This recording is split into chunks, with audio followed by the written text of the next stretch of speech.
कर्जमाफीला तुम्ही विरोध केल्याची एक बातमी होती. आमच्या बातमी सोडली ते मला जेव्हा समोर आणत त्याला मी कुठंही त्यांना कळायला पाहिजे थोडंसं काही डोकं पाहिजे की आपण काय बातम्या देतो. हे सूत्राला तर ते सूत्र मला बघायचं त्या सूत्र माझ्या हातात सापडू द्या तर सूत्राचा पुरा बंदोबस्त. परवा पण एका कार्यक्रमामध्ये म्हणलं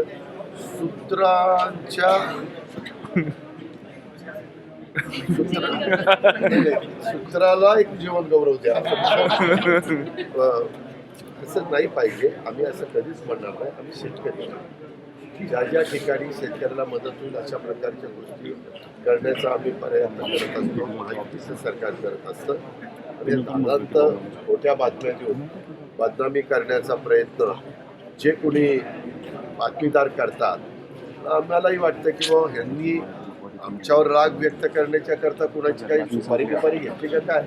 तुम्हाला हे बोलल्यावर राग येईल. अजित पवार आम्हाला असं बोलतो अरे पण मला बोलण्याची वेळ का आणता. खोट्या बातम्या माझ्याकरता मला जे बोलायचं ते मी बोलीन ना. सूत्र कशाला पाहिजे. अजित पवारच बोलेल ना. लावा ना अजित पवार असं बोलला आणि ते काही लपून राहत नाहीत.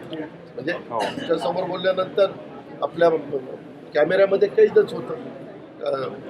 तुम्ही काय कॅच करता ते असं देऊ नका अशी सगळ्याच चॅनलवाल्यांना सगळ्याच बातमीदारांना सगळ्याच मान्यवरांना माझी विनंती.